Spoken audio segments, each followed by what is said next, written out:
Hello guys, welcome back to my channel and this is Navyasri Godshela studying first year in Kubanchak Medical University. So నేను ఈ video start చేయడానికి కారణం ఏంటంటే చాలా important NEET exam అయితే దగ్గరకు వచ్చేస్తుంది. ఇంకా 14 days మాత్రమే మిగిలి ఉంది. సో అందుకని నేను చేయకూడని మిస్టేక్స్ ఏంటి, ఎలా ప్రిపేర్ అవ్వాలి ఏంటి అని చెప్పేసి ఈ వీడియోలో డిస్కస్ చేద్దామని అనుకుంటున్నాను. సో నీట్ ఆస్పిరెంట్స్ ఎవరైతే ఉన్నారో అస్సలు ఫస్ట్ ఏంటంటే అస్సలు భయపడకండి. సో నేను చేసిన మిస్టేక్స్ ఏంటంటే నేను ఫిజిక్స్ లో చాలా వీక్.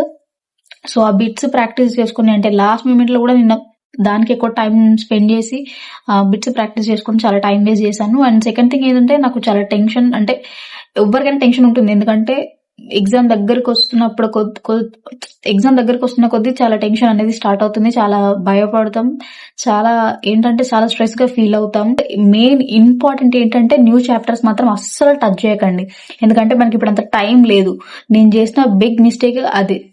ఎందుకంటే మనకు లాస్ట్ మూమెంట్ లోనే గుర్తుకొస్తుంది, అయ్యో నేను ఈ టాపిక్ చదవలేదు కదా, అయ్యో నేను ఇంకా టాపిక్ స్టార్ట్ చేయలేదు కదా అని చెప్పేసి. నేను ఫిజిక్స్ లో నేనైతే చాలా వీక్. సో నేను అంటే ఎట్లా అంటే నేను కోర్స్ తీసుకున్నప్పుడు చాలా పెండింగ్ ఉండే అన్నట్టు నా ఫిజిక్స్ బిట్స్.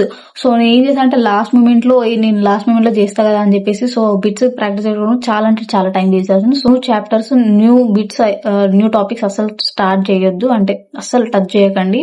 సో ఈ 14 days మీరు ఎలా చదవాలి అంటే మీ కెపాసిటీ బట్టి ఈ సబ్జెక్ట్ కి ఇన్ని అవర్స్ అని చెప్పేసి వేసుకొని డైలీ 4 subjects కి ఇంత టైం కేటాయించి, లైక్ ఒక్క సబ్జెక్ట్ కి 3 hours, ఒక్క సబ్జెక్ట్ కి అంటే ఒకటే 1 chapter కాదు. సో మీ కెపాసిటీ బట్టి 1 chapter అయితే 1 chapter, 2 chapters అయితే 2 chapters. ఎలా అంటే అయితే ఈజీ ఉన్న చాప్టర్స్ 2 chapters తీసుకొని అలా చేయడం బెటర్ అని చెప్తాను నేనైతే. సో మీ కెపాసిటీ బట్టే ప్రాక్టీస్ చేయడండి. లైక్ 1 hour కి ఈ చాప్టర్ నేను కంప్లీట్ చేయగలుగుతాను అని చెప్పేసి మీకు అనిపించే చాప్టర్స్ అట్లా తీసుకొని సో 1 day అయితే ఈ 4 subjects లో అట్లీస్ట్ 4 chapters కంప్లీట్ చేయడానికి ట్రై చేయండి.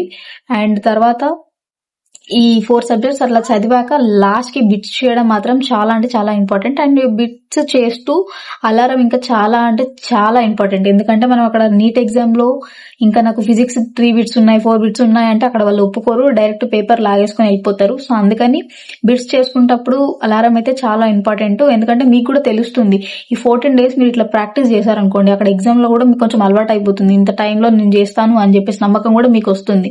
సో అందుకని బిట్స్ చేస్తున్నప్పుడు అలారం మాత్రం ఖచ్చితంగా పెట్టుకోండి. ఎందుకంటే మీకు అర్థమైపోతుంది ఈ టైంలో నేను నిన్న పేపర్ కంప్లీట్ చేస్తున్నాను అని చెప్పి, ఎందుకని చెప్తున్నాను. సో అలారం అయితే చాలా ఇంపార్టెంట్.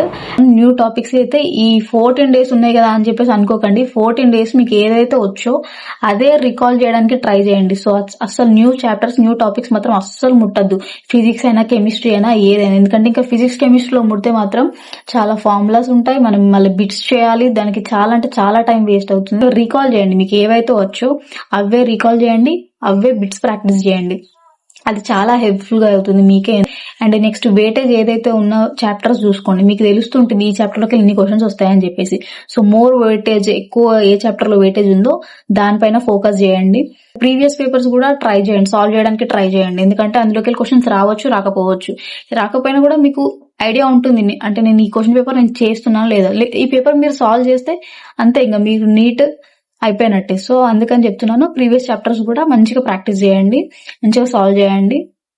అండ్ సాల్వ్ చేస్తున్నప్పుడు మాత్రం అలారం అయితే చాలా ఇంపార్టెంట్. ఇప్పుడు 14 days ఉంది కదా అని చెప్పేసి మాత్రం ఇంకా అసలు భయపడకండి, అసలు టెన్షన్ గా ఫీల్ అవ్వకండి. ఎందుకంటే 14 days టైం ఉంది మనకి. 1 day 2 days కాదు, 14 days టైం ఉంది. సో అందుకని మంచిగా మీ కెపాసిటీకి తగ్గట్టు ఈ సబ్జెక్ట్ నేను ఇన్ని అవర్స్ లో కంప్లీట్ చేస్తా అని చెప్పేసి ఒక సబ్జెక్ట్ కి 2 hours 3 hours అట్లా వేసుకొని 12 hours మీరు 4 subjects కంప్లీట్ చేయండి. అట్లా 1 chapter అయినా సరే 2 chapters అయినా సరే, ఈజీగా ఉన్న 2 chapters. సో అలా చేశాక మంచిగా బిట్స్ ప్రాక్టీస్ చేసుకోండి, టైమింగ్ పెట్టుకొని బిట్స్ ప్రాక్టీస్ చేసుకోండి. అండ్ నైట్ ఏంటంటే ఫిజిక్స్ లో మనకి కెమిక్స్ లో చాలా ఫార్ములాస్ ఉంటాయి, అవన్నీ వరకే గుర్తు ఉండకపోవచ్చు. సో అందుకని నైట్ పడుకునేటప్పుడు ఒక వైట్ పేపర్ తీసుకొని మీకు ఫిజిక్స్ లో మీకు ఎన్ని ఫార్ములాస్ గుర్తున్నాయి, అంటే ఈ చాప్టర్ లో ఎన్ని ఫార్ములాస్ గుర్తున్నాయి, నెక్స్ట్ చాప్టర్ లో ఎన్ని ఫార్ములాస్, అట్లా ఫిజిక్స్ కెమిస్ట్రీ రోజు ఒక ఫార్ములాస్ రాసుకోండి. మీకు లాస్ట్ వరకు మంచిగా గుర్తుంటాయి. ఎందుకంటే 14 days టైం ఉంది. మీరు 14 days అలా కంటిన్యూ చేస్తుంటే మీకు ఆటోమేటిక్ అది చాలా మంచిగా రివైజ్ అయిపోతుంది. అన్ని ఫార్ములాస్ ఇంకా గుర్తున్నట్టే. ఈ 14 days అలా చేసి మీకు అంతా వచ్చు, మనం ఇన్ని డేస్ అంతా ప్రిపేర్ అయ్యాము. సో మీకు అన్ని అంటే గుర్తు ఉండొచ్చు. సో లాస్ట్ మూమెంట్ కాబట్టి టెన్షన్ కి చాలా మర్చిపోద్దాం.